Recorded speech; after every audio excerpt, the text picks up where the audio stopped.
Hello, guys. I'm Monica Flood. Um, I'd like to thank the Boys and Girls Club of Greater Baton Rouge for letting me talk to you today, and the generosity of Children's Trust and United Way for funding this. Thank you very much for giving me this opportunity to help us all learn to be kinder. Hi, friends. Monica Flood here. I'd like to talk to you today about some activities that you might want to do at home. We are staying home right now and we have a lot more time on our hands. And I think feelings are important because they help us to understand ourselves.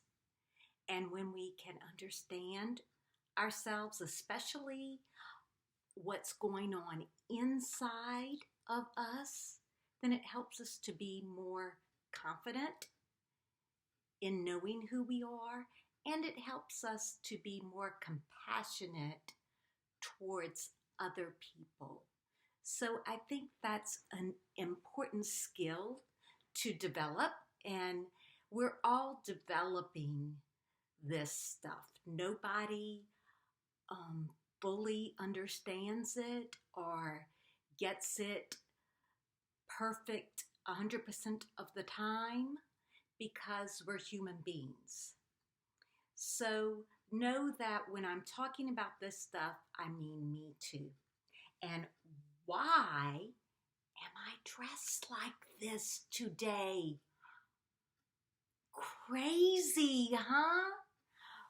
Well, I borrowed an idea from one of my favorite authors, Glennon Doyle.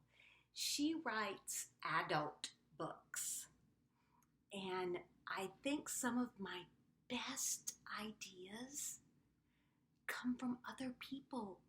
I borrow them and I make them my own. And one of the things that I saw in a video she did, she took her inside feelings and dressed like she felt. So I decided to dress colorfully today because I feel colorful. I am so excited to be able to talk to you, and I wanted to wear some really bright things today because that's how I'm feeling on the inside. So that's something you might want to practice doing, is however you're feeling. Uh-oh, my butterfly wings are falling down. Okay, here we go. And my crown. I think I have too many things on my head. So things don't always go as planned. I guess I'll put this to the side. You know, we can dress like we feel on the inside. And you get to decide what that looks like. There's no one right way to do that. But it's just a fun way to help you get in touch with your feelings and show the world what's going on inside of you. And just get in touch with that. You know, I've said in the past, feelings are tricky things. Nobody has it all figured out. And we often feel very strong emotion, and we feel more than one feeling at a time. So it is hard. It's hard to figure out. I'd like to give you an activity to do with feelings at home. And you're going to need some paper and pencils for this activity. So I want you to go and get those. We're going to start with 5 feelings, and you can adjust this and add other feelings to your list. But we're going to start with these 5, and I want you to write them on a sheet of paper. It's okay if you have lined or unlined paper. It doesn't matter what the paper looks like. We just want to write the words so that they're easy to read, and that's so that you have enough room. I also want you to be able to either tear them out if you have if you don't have scissors, or if you have scissors that you can use to cut them. So I'm going to show you an example of one way that I would like your words to look, and one way that I don't want you to do it. And I think this is helpful. It helps me to have a clear understanding when somebody is asking me to do something, to show me what not to do, because it helps me to plan or think about how I am going to do something.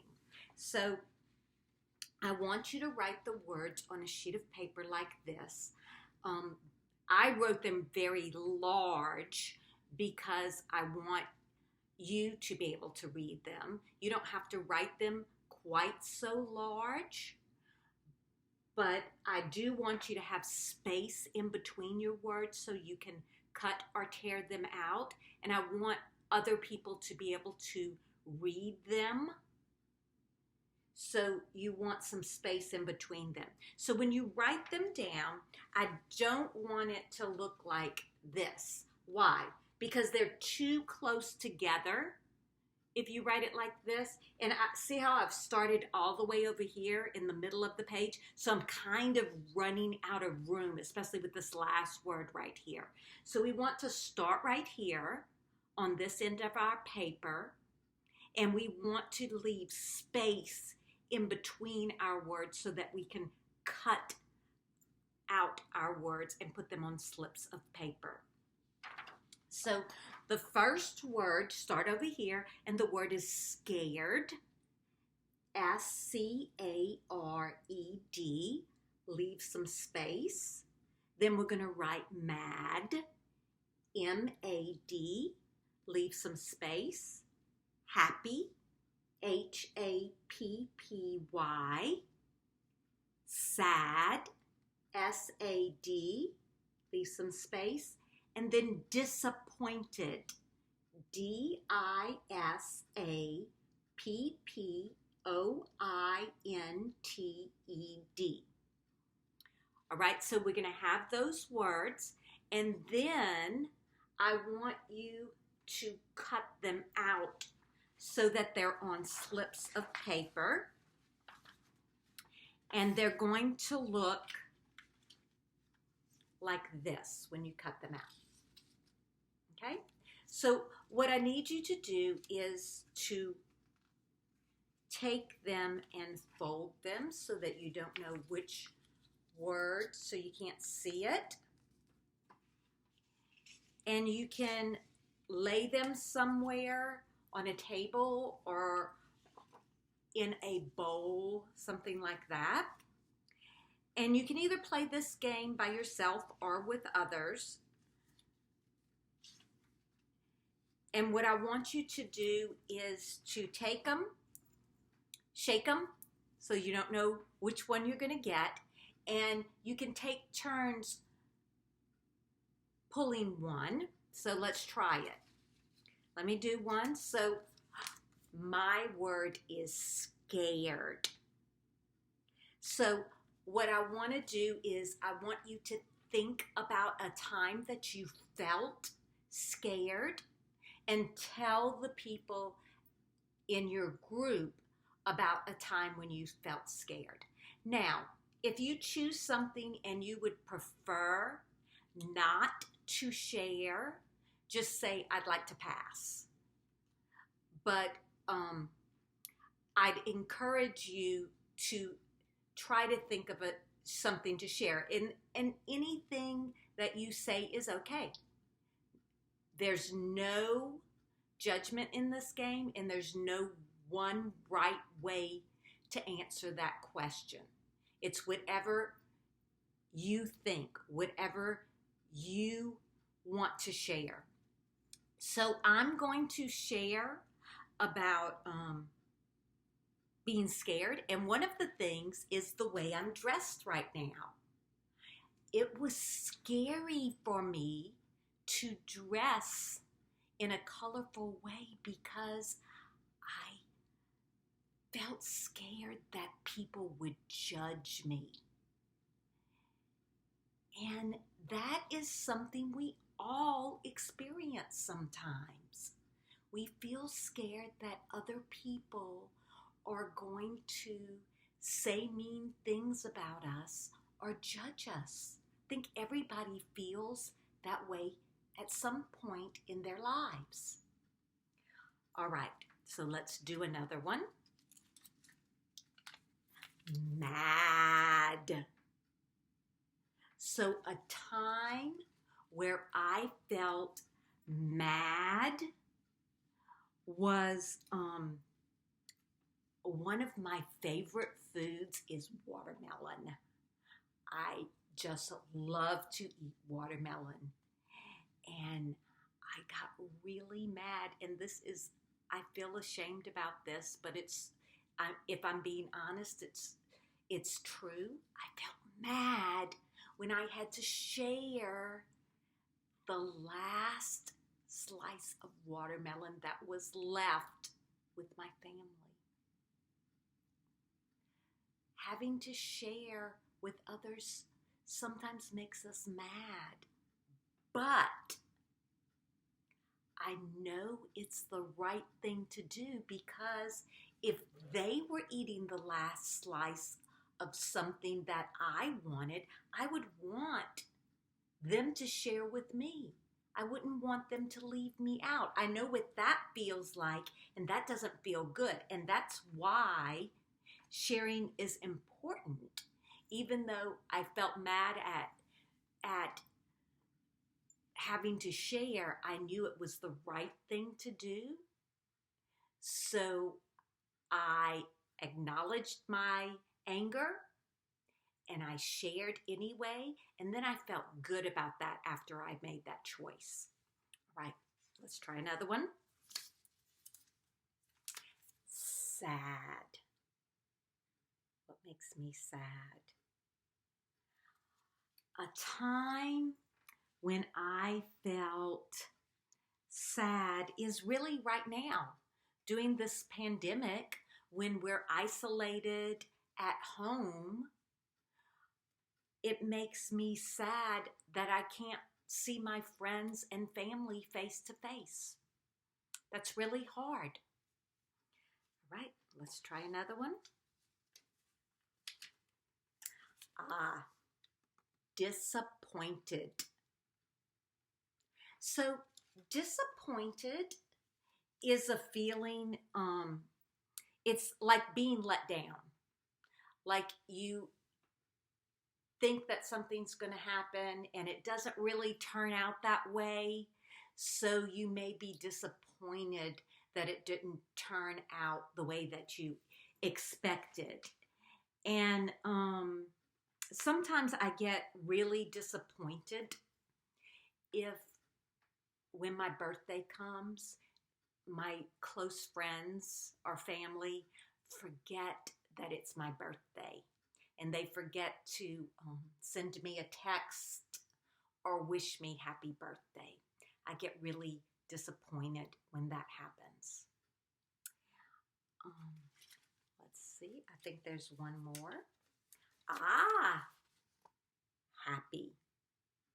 So let me share about a time that I felt happy. I felt happy 2 days ago. I went on a walk outside with my daughter, and it was very sunny, but it was late in the evening, so it was kind of cool, and we talked the whole time, and it was just a very happy experience.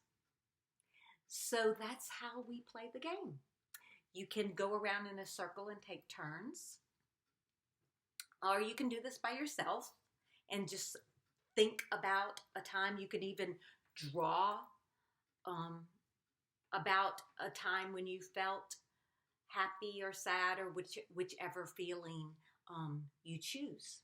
Another thing you can do is take these slips of paper, and we are going to shake them again so I don't know which is which. And we're going to make a face or use our bodies to show that feeling. And then you, the other people that are sitting around, are going to guess which feeling I have. So no peeking.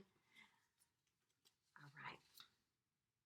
All right, here's my feeling. I'm going to show you this with my body and my face, and I want to see if you can guess what I'm feeling.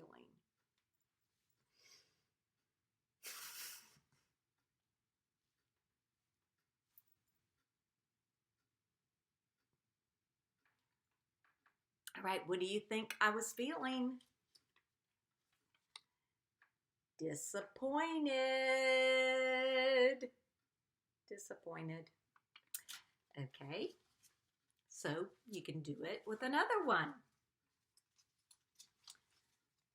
All right, let's see if you can guess what I'm feeling.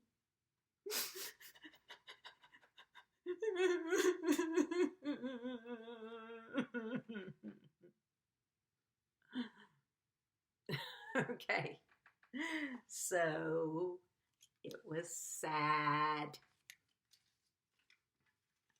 Let's do another one. Ready? Okay.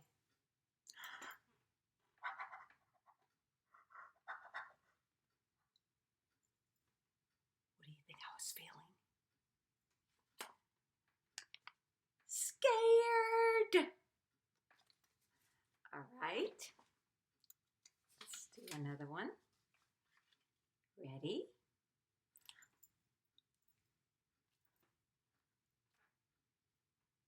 What do you think I'm feeling? Happy. And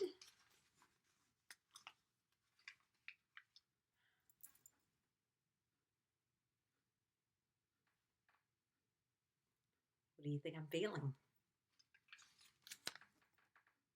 Mad. And remember, it's okay to feel all of these feelings. We all do. They're not right or wrong. They're not good or bad. They're just part of life. And being human means that you're going to have feelings about things. It's what we all do. So it's okay. The other thing that I want to talk to you about is that it's okay to not get this right, and we can do hard things. We can do hard things.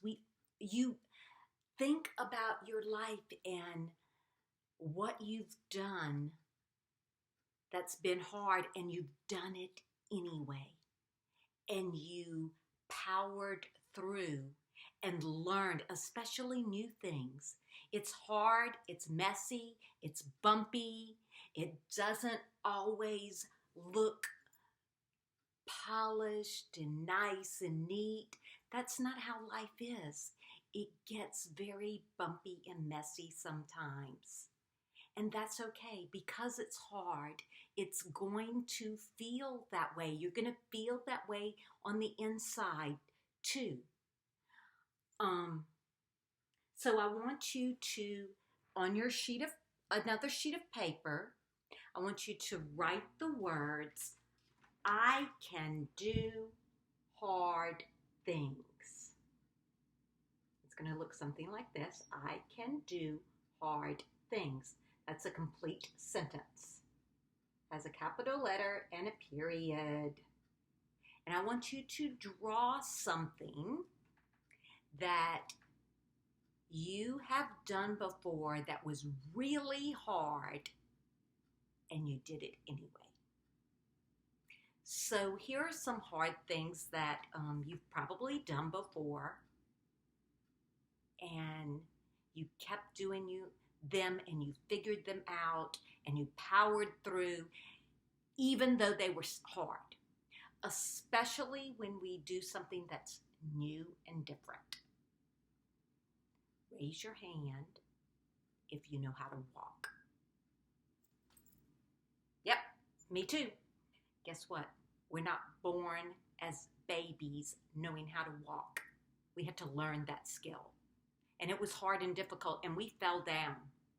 But we know how to walk. We powered through and we figured it out. And we kept doing it, and we learned that skill. Learning how to swim or ride a bike. It's the same way. How about not being mean to somebody that makes us mad? That is difficult. That's very hard. Yep. How about if somebody's mean to us? Not being mean back to them. That's a hard thing. So let me share my picture with you. So this is me talking. I'm saying blah.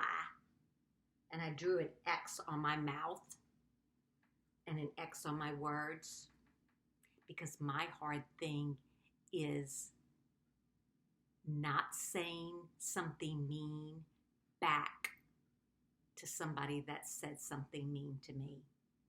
Being quiet when somebody is aggravating me or making me mad and I want to make them mad too. That's a hard thing to do. So that's my hard thing. Sometimes that's the right thing to do. And it is hard, but we can do it. I can do hard things. I can feel my feelings. That's hard. And I can still be kind even though I feel those feelings. Feelings, okay. Being mean, not okay.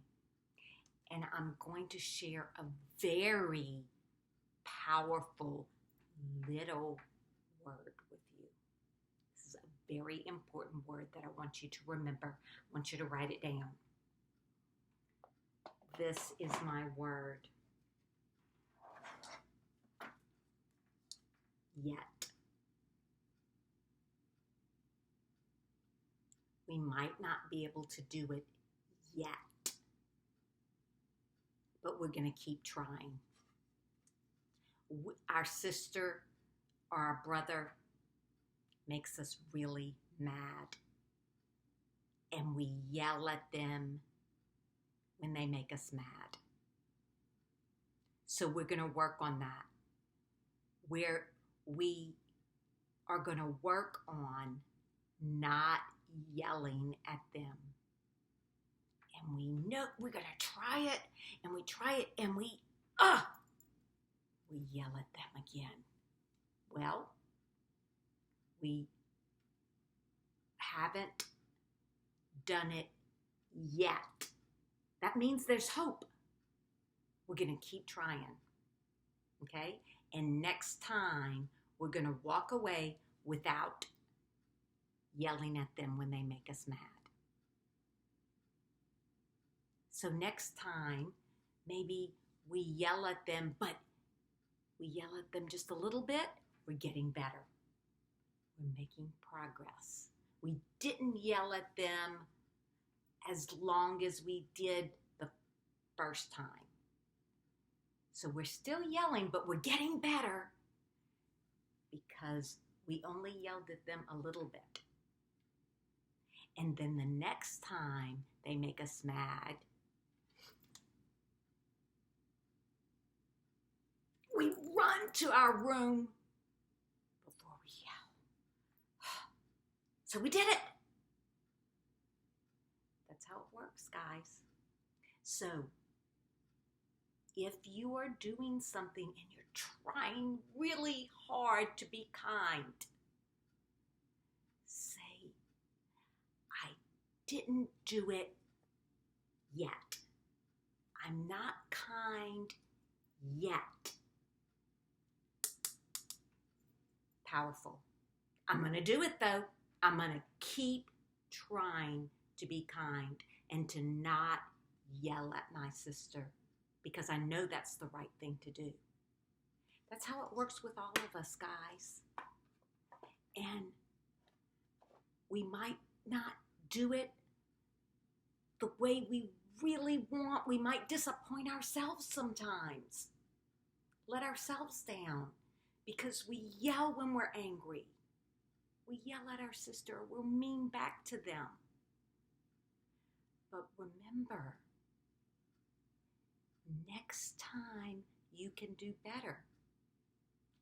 It might not be your finest moment, but you learn from it and say, okay,